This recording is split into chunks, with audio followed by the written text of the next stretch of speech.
한국형사정책연구원의 승재현 연구위원과 한 걸음 더 들어가 보겠습니다. 정인이가 세상을 떠나게 된 것이 작년 10월의 일이었습니다. 사망 당시에 이제 정인이의 상태를 본 의료진이 경찰에 신고를 했고 그 후에 이제 양모가 구속이 된 거죠. 그런데 지금 뭐랄까요? 많은 사람들이 공분을 하고 또 경찰청장이 이렇게 대국민 사과까지 한 것이 이전에 경찰에 3차례나 이제 신고가 있었는데 양부모의 말만 듣고 사건이 제대로 처리되지 않았다라는 부분이었습니다. 대체 어쩌다 이런 일이 벌어진 걸까요? 사실 대한민국에서 가장 경계해야 될 지점이 어딘가 하면 가부장적 사회에서 자녀는 나의 소유물이라는 개념이 있기 때문에 자기 아이에 대한 훈육의 방법으로 나의 아이를 이렇게 했다라고 이야기할 때 과연 그 부모의 말을 믿을 수 있을지에 대해서 분명히 아동학대 전담 경찰관들은 그 부분을 굉장히 얼러트, 경계를 하고 이렇게 사건을 집중했어야 되는데 3번의 이제 아동학대와 관련된 이야기가 나왔는데 첫 번째는 아이 몸에 멍이 발생했는 거예요. 그래서 어린이집 교사가 이 멍이 이상한데? 왜 아이가 멍이 생겼지? 라고 해서 신고를 했대요. 신고를 했는데 사실 그 부모들은 양 부모가 이야기하는 것은 마사지를 하기 위해서 애를 좀 만지다 보니까 멍이 들었다 이렇게 얘기하는데 정말 여기서 제가 마음 아팠던 거는 전문적인 지식이 있었다면 이게 때려서 생긴 멍인지 마사지를 통해서 생긴 멍인지는 구별해야 되는 것이고 그 당시에 경찰관이 뭐 다치거나 찢어지지 않는 이상 아동학대 사건이 아니다라고 이야기를 했다라고 언론에서 나오는데 이건 결코 그 아동학대 사건의 본질을 모르는 경찰관이 한 말이다라는 말씀을 첫 번째로 드리고 두 번째는 그로부터 6월 말 정도에 아이가 자동차 안에 90분 정도 있었다라고 시민이 신고를 하는 거예요. 6월 29일 장렬하는 태양이 엄청나게 더운 시점에 아이가 자동차 안에 방임되어 있었다. 이것도 사실상 100% 아동학대인 거거든요. 그렇죠. 해외였으면 사실 그것만으로도 이미 구류가 됐겠죠. 가시는 거잖아요. 괌에서 우리나라에 있는 그 뭐 판사 출신과 의사 출신이 그런 일을 했기 때문에 그러면 도대체 왜 이 상태에서 경찰관은 아무런 대응을 하지 않았지? 2가지 문제점이 있다는 거예요. 아이의 잠버릇을 고치기 위해서 그렇게 했다는 말을 믿었다는 것과 그러면 30일 이후에 CCTV를 확인했다는데 아니 증거 확보를 30일 후에 한다는 게 그게 아무리 봐도 어색하고 불편할 수밖에 없는 대목인데 이제 결정적으로 오늘 사과가 나오게 된 대목인데요. 소아과 의사는 아동학대의 전문가잖아요. 전문가가 아동학대의 의심이 있다라고 이야기를 했음에도 불구하고 경찰관이 그 신고가 있음에도 불구하고 내사 종결, 이건 아동학대 사건이 아니다라는 게 나와 있었기 때문에 왜 도대체 이러한 3번의 기회를 놓쳤느냐. 사실 3번의 기회 중에 한 번이라도 잡았다면 우리가 나중에 되짚어서 하는 말이지만 정말 경찰한테는 뼈아픈 이야기일 수 있지만 살릴 수 있지 않았느냐. 사실 경찰의 제1의 임무가 국민의 생명과 신체와 안전을 보장하고자 우리가 국가 공권력을 지금 부여하고 있는 거잖아요. 그러한 경찰이 그 아이의 16개월 되는 아이의 생명을 구할 수 있는 기회가 분명히 있었다라는 점은 이거는 뭐 절대로 다르다 이야기할 수 없기 때문에 그런 부분에 대해서는 지금 양천경찰서가 뼈아프게 반성해야 된다 이렇게 말씀드리겠습니다. 참 지금 뭐랄까요? 최근 요 며칠 사이에 이 문제에 대한 대응이 굉장히 발빠르게 이루어졌습니다. 정인이가 세상을 떠난 건 이미 지난해 일인데요. 그러다 보니까 뒤늦게 이게 이슈가 되고 나서야 사후 약방문으로 너무 이렇게 나서는 거 아니냐 이런 비판도 많습니다. 이 직전에 일어났던 사건 중에 캐리어 사건 기억나시죠? 그 사건에서도 처음부터 끝까지 다 뜯어 고치겠다라고 말씀하셨어요. 정말 이거 총리께 너무 죄송스러운 말씀이지만 총리도 그래 사과하셨어요. 이거 계속 일어나는 사건 우리가 막지 못해서 미안하다. 그리고 모든 정치권에서는 처음부터 끝까지 다 뜯어 고치겠다라고 이야기를 했지만 결국 바뀐 것은 이 정인이 사건에 하나도 없는 거거든요. 결국 제가 말씀드리고 싶은 거는 제가 국회 공청회에 가서도 이런 말씀 드렸는데요.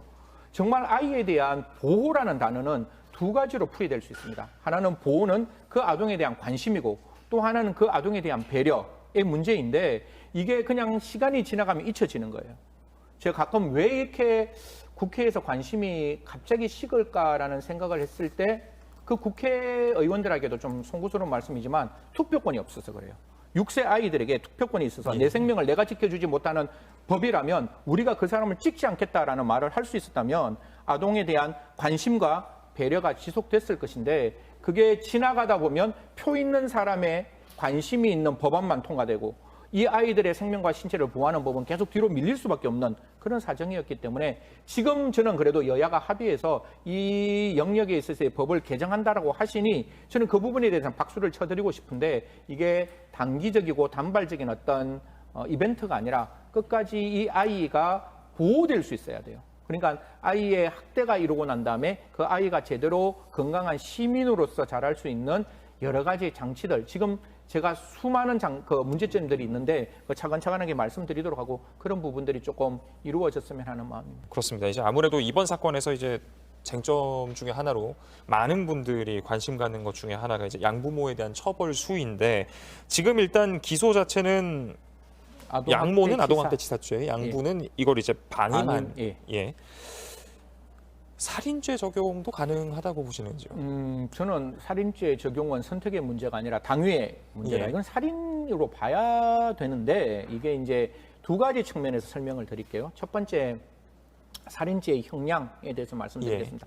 살인죄는 형법 250조에 나와 있는데요. 이 250조에 따르면 사형, 무기, 5년 이상의 징역. 그런데 아동학대처벌특례법상 아동학대치사는 무기 또는 5년 이상의 징역이에요. 그러니까 사형이라는 죄만 빼면 그 법정형은 똑같은 거예요. 그러니까 이제 검사들 입장에서도 이게 아동학대치사로 가더라도 어차피 사람의 한 명의 생명을 빼앗았다면 사형은 선고 안 되는 거 아니냐. 그러면 무기냐 5년 이상 똑같으니까 그냥 아동학대치사로 가고 안전하니까 치사로 가면 이게 과실로 입증하면 특별하게 공소유지에 문제가 없으니까 아동학대치사로 딱 가고 형을 어떻게든지 확보해서 이 피해자에게 제대로 된 어떤 죄책을 묻겠다 이렇게 보는 경우가 많은데 문제는 법정형이 똑같다고 해서 양형 기준이 똑같은 건 아니거든요. 네. 판사들이 바라보는 양형 기준에는 살인죄 같은 경우에는 굉장히 형량이 높지만 아동학대치사는 가장 중한형으로 가더라도 10년밖에 안 돼요.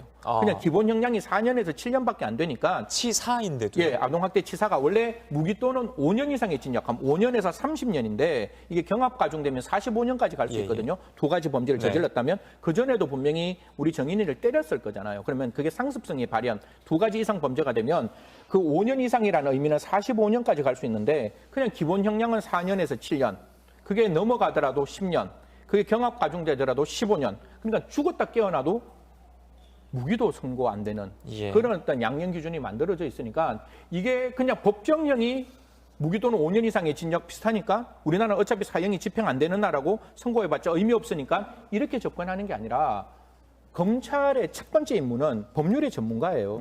그러니까 제대로 된 형벌이 무엇이냐, 이 죄책에서 고의가 무엇이냐를 밝혀서 이게 살인의 고의가 있으면 살인죄로 기소하는 게 맞죠. 그게 검사가 해야 될 제1의 임무인데 편한 공소 유지라고 해서 아동학대치사로 가서는 안 된다라는 점을 첫 번째 말씀드리고 우리 대법원 판례에서도 성인인 경우에 복부에 지금 정인이와 똑같은 손상을 입었을 때 이미 검사도 살인죄로 기소했고 그다음 대법원에서도 살인죄로 확정 판결이 나왔어요. 그러면 정말 정인이에게 부모가 폭행을 통해서 신체 장기가 그렇게 손상이 되었다면 그럼 100% 살인죄로 가야 되는 거죠.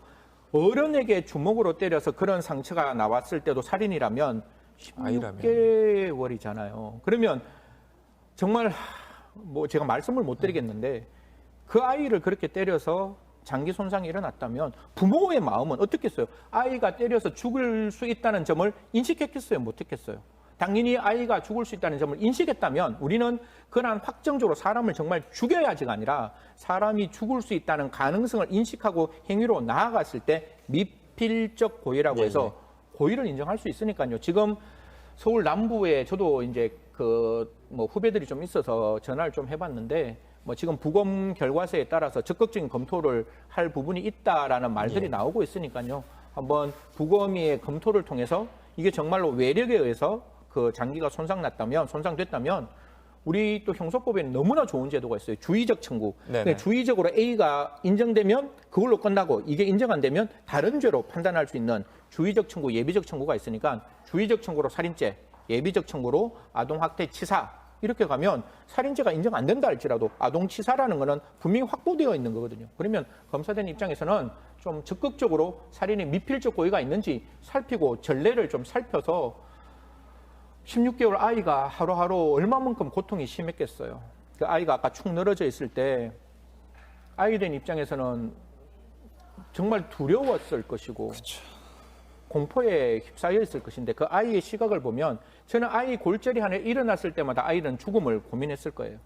그렇다고 본다면 제발 부모의 시각이 아니라 아이의 시각에서 아이가 느꼈을 그 공포를 생각하고 우리 검찰에서는 제대로 된 죄명을 좀 부여했으면 하는 마음입니다. 예. 네, 이어서 이야기 나눠보도록 하겠습니다. 앞서 이제 저희가 살인죄 적용 여부에 대해서 이야기를 나눴는데 네. 혹시 아동학대 사례에 살인죄가 적용이 된 케이스가 있을까요? 2013년부터 이미 이제 그 살인죄가 적용된 케이스가 있는데요. 예. 다 아시겠지만 의붓 딸을 때려 숨지게 한 울산 계모가 있었는데요. 그 울산 계모가 아이를 때려서 그 아이의 뭐 갈비뼈, 폐 이런 부분들이 다 이렇게 손상이 나서 사망에 이르게 했을 때 보통은 정말 부모가 아이를 죽이려고 때렸을까라는 의구심을 판사나 법원이 검찰이 가지고 있었는데 사실 이제는 그런 생각이 좀 바뀌어야 된다라는 생각을 하는 거예요. 핵가족 제도가 되었기 때문에 옛날 같은 경우에는 정말 그 부모가 아이에 대해서 어떤 부적절한 양육을 했을 때 주위에 있는 사람들이나 할머니나 그다음에 같이 사는 그 식구들이 말려줬는데 지금은 둘밖에 없잖아요. 네네. 그래서 혹시 잘못된 훈육이 있다 할지라도 그 훈육을 교정시킬 수 있는 방법도 없고 그 훈육의 방법에 의해서 더 이상 훈육이 안 되면 어떤 생각이 드는가 하면 아이 아까 소유물이라고 했죠. 네네. 소유물이기 때문에 이 아이를 걸구창스러운 생각을 해서 그냥 아이를 방임하거나 버리거나 살인하는 경우가 있기 때문에 이제는 종래에 가지고 있던 부모가 아이를 살인할 것인가에 대한 통념은 좀 버리고 적극적으로 그 외부에서 나타난 행위가 사망의 결과를 일으키기에 충분했다면 저는 미필적 고의를 인정하는 게 맞다 이렇게 말씀드리겠습니다. 국회도 굉장히 바쁜 모습입니다. 이 조두순의 출소를 앞두고서도 방지법이 쏟아졌는데 이번에도 역시나 여러 법안들이 쏟아져 나오고 있는데 어떻게 보시는지요? 이미 만들어져 있는 법안에 대해서 첫 번째 지적을 좀 드리겠습니다. 3월 달부터 긴급 분리 조치가 2회 이상의 아동학대 가정에서는 이루어질 수 있다라고 이야기를 하는데요. 왜 2회일까라는 게 첫 번째 제가 드는 의문이고 이게 분리하여야 한다는 당위가 아니라 권고라는 게 두 번째 의문입니다. 사실 아동학대가 딱 일어났을 때 그 아동학대를 종래에는 이게 아까 말씀드렸죠. 원호적이고 복지적으로 바라봤기 네네. 때문에 이게 범죄가 아니니까 한 번 정도 기회를 더 주자라는 생각을 하는 거예요. 그런데 민법 915조의 징계권이 폐지가 됐어요. 즉 필요한 징계를 할 수 없다면 부모가 아이에게 하는 훈육은 그 자체로 폭행이고 그 자체로 범죄라고 본다면 첫 번째 부모가 아이에게 폭행을 가했을 때 저는 즉시 분리를 당위적으로 해야 된다라고 보는 거죠. 그래서 정말 그 폭행이 부모의 입장에서 뭐 실수할 수 있는 부분이 있으면 제대로 평가해서 그 재범의 위험성이 없을 때 원가정으로 돌려 보내줘야 되는데 지금까지 아까 말씀드렸다시피 가부장적 사회, 아이는 나의 소유물, 내가 아이를 국가는 그 우리 가정의 문턱을 넘어올 수 없어 이런 생각을 좀 버려야 한다. 예. 스웨덴에서도 제일 처음에 이러한 징계권이 없었을 때 엄청난 문제가 많았거든요. 막 부모들이 너무너무 싫어했어요. 그런데 그게 한 세대가 지나가니까 지금의 스웨덴에 출장 갔을 때 물어보니까 당연히 아이를 때릴 수 없다는 게 그게 인식으로 우리가 와가 있는 거예요. 제가 대학교 다닐 때만 하더라도 사람의 외모 평가가 너무 쉬웠어요. 예. 근데 지금 절대로 사람의 외모 평가 안 하잖아요. 그렇죠. 그게 우리가 내려왔는 인식의 전환인 거잖아요. 그래서 부모가 아이를 때리는 거는 아이에게 훈육하는 거는 그 자체로 범죄가 된다고 생각하고 1회 폭행이 일어났을 때 그게 엄중한 범죄라고 생각하고 즉시 분리할 수 있는 당위를 부여해야 경찰도 이건 범죄니까 당연 분리하겠다. 그렇게 나오지 권고가 나오면 또 매스업이 되는 거예요. 뭐 해야 되느냐 말아야 되느냐 부모의 말 듣고 되느냐 우리 뭐 APO에게 전하고 이러면 똑같은 정인이 사건이 발생할 수 있기 때문에 이 부분은 즉시 분리권을 당위적으로 부여해야 된다. 왜? 민법 915조가 삭제됐으니까. 두 번째는 그러면 아이가 분리되고 난 다음에 어떤 시설로 가야 되는데 우리나라에는 아이가 갈 수 있는 시설이 72개밖에 없어요. 전국에요? 네네. 아동학대 사건은 그렇게 많이 일어나는데 아동을 분리했을 때 갈 수 있는 장소는 72개밖에 없다. 이게 엄청난 문제인 거거든요. 제가 원가정 보호주의를 포기하자라고 그렇게 말을 함에도 불구하고 이걸 적극적으로 입법화시킬 수 없는 게 이 쉼터가 제대로 보장되지 않으면 이 시설 자체가 아이에게 또 하나의 2차 피해가 일어날 수 있기 때문에 시설은 꼭 좀 필요한 게 아이가 머무를 수 있는 장소가 아니라 그 아이가 학대받았을 때 트라우마를 치료할 수 있는 장소이고 아이가 건전하게 양육될 수 있는 장소, 이 세 가지가 종합적으로 만들어진 시설이 좀 더 보완되어야 한다.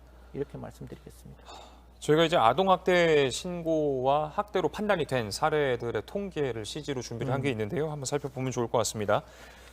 2014년에 17,000여 건이 신고가 됐고 이 중 학대라고 판단을 받은 것이 10,000건이 조금 넘습니다. 그런데 불과 이제 5년 만에 2019년에는 이게 신고 건수가 4만 건을 넘겼고요. 학대라고 판단된 것도 3만 건이 넘었습니다. 네네. 근데 쉼터는 72개. 그러니까요. 사실 예산과 인력이 보완되어야 한다라는 말은 이제 입이 아픈 실정이 되는 거죠. 그러니까 저희가 말로만 아동학대를 방지하겠다라고 하는데 국가에서 예산이 전폭적으로 지원되지 않으면 사실 원가정 보호주의를 포기할 수 없는 거죠. 이 쉼터가 사실 과밀 수용이 되어 있어서 아이에게 2차 피해 일으키면 제가 판단해도 그래도 부모가 낫겠지라는 생각을 할 수밖에 없거든요. 그래서 이 시설이 좀 아이가 건전하게 양육될 수 있는 종합적인 시설이 좀 되었으면 하는 마음입니다. 제 느낌으로 곱하기 100 정도는 되어야 한다. 검찰이 이 주 혐의를 바꿨습니다. 네네. 이제 법의학자들에게 사인 재감정을 검찰이 의뢰를 했었고 또 이제 그 결과 피고인에게 살인 의도가 있거나 또 피해자가 사망할 가능성을 인지했을 것이다라는 이런 감정 결과를 받았다라고 알려졌는데 자 그렇다면은 이제 이렇게 변경을 하려면 어떻게 보면 검찰의 입장에서 뭐랄까요 고의성이 있다라는 충분히 이런 판단을 했었기 때문에 가능한 이런 결정이었던 것 같은데 어떤 점에서 확신할 수 있었을까요? 검찰에서도 굉장히 고민을 많이 했을 겁니다. 사실 아동학대치사로 가면 그냥 편하게 공소 유지를 할 수 있는데 살인죄로 공소장을 변경하면 굉장히 엄혹한 입증 책임이 있어야 되는데 아마 두 가지 정도 생각을 했을 것 같아요. 기존에 있던 증거를 가지고 간접 증거, 사실 CCTV도 없고 아무것도 없으니까 기존에 있던 어떤 사건의 증거를 일단 최대한 모아서 도대체 정인이의 양모의 생각이 어떤 것인가를 고민했을 것이고 사실 부검이라는 건 세 가지를 고민하거든요. 누구냐? 언제 죽었느냐? 왜 죽었느냐? 이 세 가지가 부검의 기본적인데 지금 이제 재감정을 의뢰했을 때 정인이의 사망의 원인이 특정 장기가 굉장히 심각하게 손상이 되었고 그 복강 내에 600리터 정도 밀리리터 정도의 어떤 혈액이 이제 있었다라는 이야기가 나오면 과연 그것이 이렇게 어떤 물체가 떨어졌을 때 사람이 떨어졌을 때 생길 수 있는 상처이냐 아니면 외력에서 빵 때렸을 때 있는 상처이냐를 확인했을 거예요. 그리고 저희들은 지금 제가 부검을 못 봐서 모르겠는데 그냥 떨어졌을 때 나는 상처의 멍과 사인이 됐을 때 시반이 나오는 거와 이렇게 때렸을 때의 멍은 분명히 다른 멍이 있을 것이고 그런 것들 다 확인을 했을 거예요. 그래서 이런 것은 떨어져서 사고사에 의한 사망이 아니라 분명히 둔력, 외부에서 힘에 의한 사망의 원인이다라는 걸 종합적으로 검토해서 살인죄로 공소장 변경했다 이렇게 말씀드리겠습니다. 일단 검찰이 이제 주의적 공소 사실을 살인죄로 이제 바꾼 것이지만은 그렇다고 뭐 아동학대 치사죄를 아예 배제한 상황은 아닙니다. 이제 예비적 공소 사실로 남겨둔 건데 그렇다면 이런 상황이 시사하는 바는 뭐라고 볼 수 있을까요? 사실 이게 새로운 프로토콜로 좀 만들어졌으면 좋겠어요. 아동학대 사건에 있어서 특히 아동이 사망했을 때 그 아동의 진술을 해줄 사람은 아무도 없는 거잖아요. 그런데 사망의 원인이 명확하게 과실에 의한 사망이 아니라면 주의적 청구로 살인죄로 가고 즉 내가 봤을 때 분명히 살인의 미필적 고의가 있다. 그래서 살인죄로 먼저 판단을 해줘. 법원한테 이야기를 하고 그게 안 되면 예비적으로 내가 주장했는 아동학대 치사를 판단해줘. 라고 간다면 사실상 아동학대 치사라는 기본적인 어떤 범죄는 확보된 상황에서 살인죄의 미필적 고의를 법원에서 한번 판단을 요구할 수 있는 어떻게 보면 형사소송법에서 규정하고 있는 공소 제기의 방식이니까요.